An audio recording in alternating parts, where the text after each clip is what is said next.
Bon alors, ça chauffe, ça brûle, ça prend feu, ces choses-là? Ou c'est de l'intox? Info ou intox? Je vous pose la question.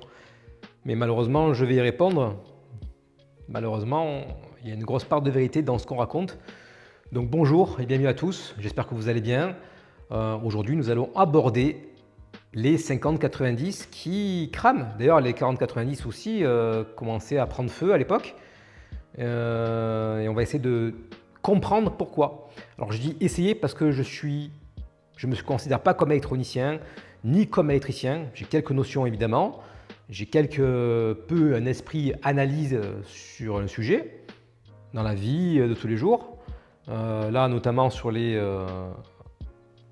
cartes graphiques qui peuvent cramer. On va parler de ça, du 12V HPWR, du 12V 2x6, parce que en réalité, je vous montre celui-là, mais vous allez voir, vous allez comprendre pourquoi dans la vidéo. Je vous dis, je ne sais pas si j'ai un 12V HPWR ou un 12V 2x6. Restez connectés.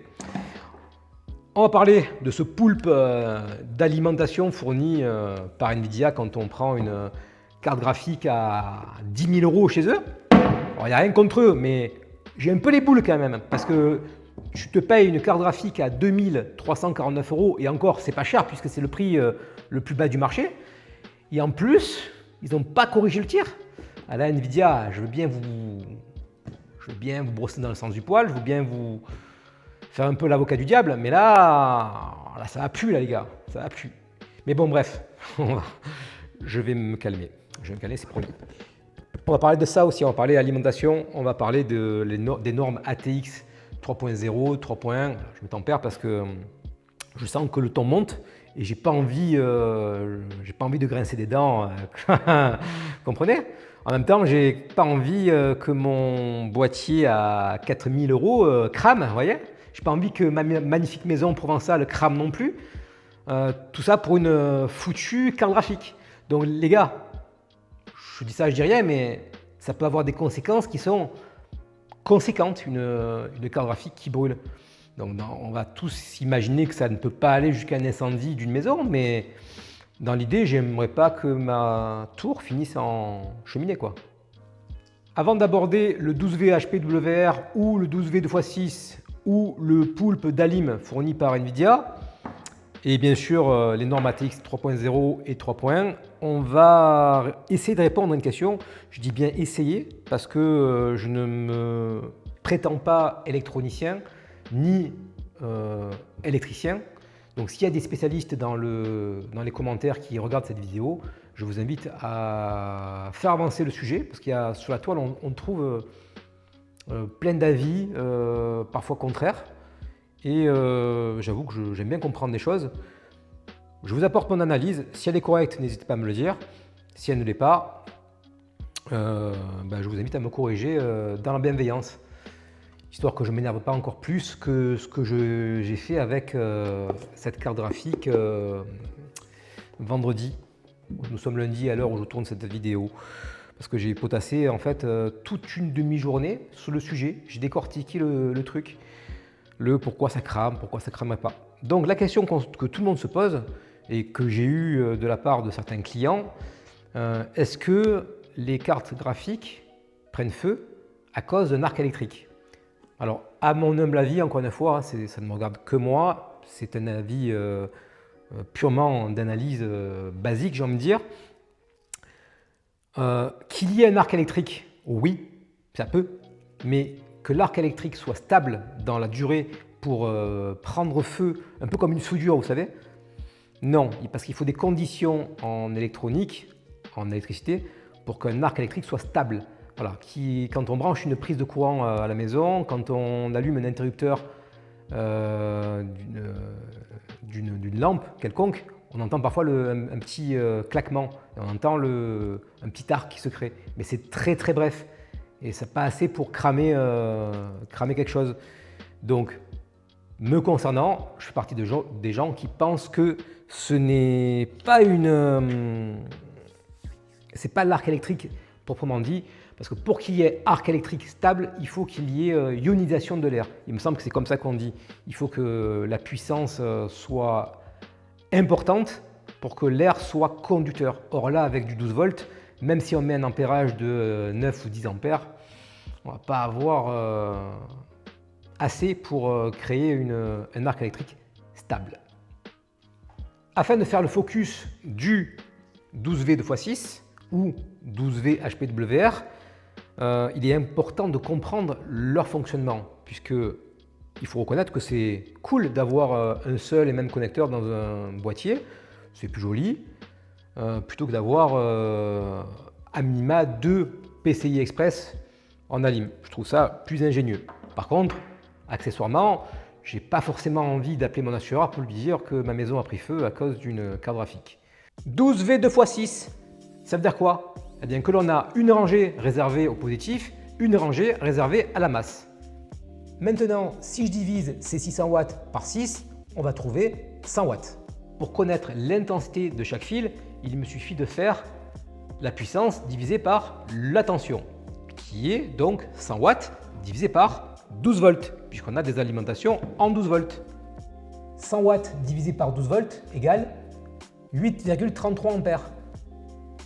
On va donc retrouver 8,33 ampères répartis de façon équitable, on l'espère, sur chaque fil. Sauf que l'on a parfois, et c'est ce parfois qui pose problème, un ampérage différent sur chaque fil. Maintenant que l'on a compris le fonctionnement des nouveaux connecteurs 12V 2x6 et anciennement 12V HPWR, et avant de rentrer un peu plus dans les normes ATX 3.0 et 3.1, il faut préciser quelque chose. À savoir que les ports PCI Express de nos cartes mères sont capables de délivrer 75 watts de puissance. Combien de puissance transite par le port PCI Express et combien de puissance transite par le connecteur 12V 2x6? Ça, malheureusement, et à ma connaissance, à part avoir un logiciel du style GPU Tweak 3 qui permet de sonder la puissance allouée au connecteur de la carte graphique, et là encore, ça va dépendre si tu as un modèle FE ou un modèle de chez ROG Astral, puisque les ROG Astral seraient là aussi, à ma connaissance, je parle au conditionnel, les seuls qui auraient une sonde de détection de puissance sur chaque broche. ATX 3.0, ATX 3.1, ça veut dire quoi? Très simplement, ATX 3.0 égale 12V HPWR, donc l'ancienne génération du 12V 2x6. ATX 3.1, vous l'aurez compris, c'est le nouveau connecteur 12V 2x6. Mais alors, quelle est la différence entre un 12V HPWR et un 12V 2x6? La différence majeure entre les deux connecteurs va résider à l'intérieur du connecteur. On le rappelle, on va retrouver 6 broches positifs et 6 broches pour la masse. Les deux différentes améliorations qu'il y a entre le 12V 2x6 et le 12V HPWR résident sur le fait que les sense pins, donc les bornes de détection, sont plus courtes de 0,25 mm, ce qui peut vous paraître anodin, mais ça a toute son importance, sachant en plus que les bornes d'alimentation, elles, ont été rallongées de 1,5 mm. Tu vas avoir pour incidence d'avoir un connecteur correctement branché et connecté à ta carte graphique. Et du coup, éviter tout faux contact. Mais les sense pins, qu'est-ce qu'ils deviennent sur le connecteur Pulp d'NVIDIA? Eh oui, les sense pins sont présents côté connecteur carte graphique, mais ils deviennent quoi ici? On imagine bien que la carte graphique doit parler à l'alimentation pour lui dire « t'es bien branché ». Mais alors, pourquoi les cartes graphiques de chez NVIDIA prendraient feu? Eh bien, on y vient. Si on réunit toutes les informations ensemble, les 8,33 ampères par broche, précisons que la norme ATX 3.1 prévoit une tolérance jusqu'à 9,2 ampères par broche. Pour moi, le problème principal résiderait dans le fait que le connecteur 12V HPWR a été mal conçu à l'origine. C'est pour ça que l'on a fait aujourd'hui une version améliorée de celui-ci, le 12V 2x6, présent dans les alimentations ATX 3.1. Mais ça ne s'arrête pas là. D'après les recherches et les trouvailles que j'ai pu faire auprès des témoignages des divers utilisateurs qui relatent les problèmes, la chose qui revient quand même très fréquemment, c'est le fait de n'avoir qu'une seule résistance présente pour vérifier l'intensité du connecteur et non pas de chaque fil. À la différence des modèles Astral de chez Asus qui ont la particularité d'avoir une sonde de vérification pour chaque broche du connecteur. Donc est-ce qu'on a le droit de dire qu'NVIDIA nous prend un peu pour des jambons? Je vous laisse en juger. Maintenant, si on met tout ça bout à bout, le conseil que je te donnerais, ça serait que tu vérifies que tu as bien une alimentation ATX 3.1 ou le connecteur 12V 2x6 à privilégier par rapport au 12V HPWR qui lui est moins fiable. Avant de clôturer cette vidéo autour des cartes graphiques qui pourraient s'enflammer, je t'invite à vérifier que tu as bien un connecteur 12V 2x6 plutôt qu'un 12V HPWR. Et la seule méthode pour vérifier que tu as bien un connecteur 12V 2x6, c'est la mention que tu trouveras sur le côté du connecteur où tu trouveras H++. Si tu l'as, c'est cool. Si tu l'as pas, tu sais ce qu'il te reste à faire. Mais l'histoire ne s'arrête pas là, puisque lorsque j'ai travaillé pour cette vidéo autour des alimentations ATX 3.0 et 3.1 et les cartes graphiques qui s'échauffaient, je suis allé chercher la boîte de mon Alim et je voulais m'assurer que j'avais bien une Alim certifiée ATX 3.1. Eh bien non. Alors que j'étais persuadé avoir choisi une alimentation certifiée ATX 3.1. Je m'explique. Lorsque tu te rends sur le site de Be Quiet et que tu tapes la référence de cette Alim, c'est-à-dire la Straight Power 12, tu vas tomber sur deux références. Une référence certifiée ATX 3.0 et une référence en ATX 3.1 qui, a priori, n'est pas encore vendue sur notre territoire. Et tu sais quoi?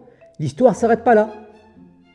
Lorsque j'ai appris que je n'avais pas une alimentation ATX 3.1, je me suis jeté sur le bouquin. Et là, je voulais voir quel connecteur il m'avait fourni. J'ai ouvert le mode emploi à la bonne page et je lis 12V HPWR. Et vu que c'est une 1200 watts, j'en ai deux. D'une façon désespérée, je suis allé vérifier s'il y avait une mention H++ sur mon connecteur. Et tu sais quoi? Eh bien, j'ai bien l'appellation H++ sur mon connecteur. Si on suit la logique de l'appellation 12V 2x6 et que l'on retrouve sur le connecteur la certification H++, eh bien ça veut dire que Be Quiet, visiblement, ou Netmark d'ailleurs, se trompe en mettant le 12V HPWR puisqu'on a bien ici un câble certifié H++. Donc je vous le rappelle, 12V 2x6. La vidéo sur les cartes graphiques qui s'enflamment, qui prennent feu, touche à sa fin. C'est assez irréaliste de dire ça. Mais bon, surtout au prix où on paye nos cartes graphiques. Si son contenu vous a plu ou que vous avez appris des choses, notamment sur les nouvelles normes ATX 3.1, les connecteurs 12V 2x6, leur certification H++, etc., un like, ça me fera toujours plaisir. Si vous avez des questions ou des suggestions ou des informations importantes à donner sur le contenu de cette vidéo, ça sera avec plaisir. Ça sera dans la section commentaires. Quant à moi, je vous dis à très vite pour une prochaine vidéo. Ciao, à bientôt.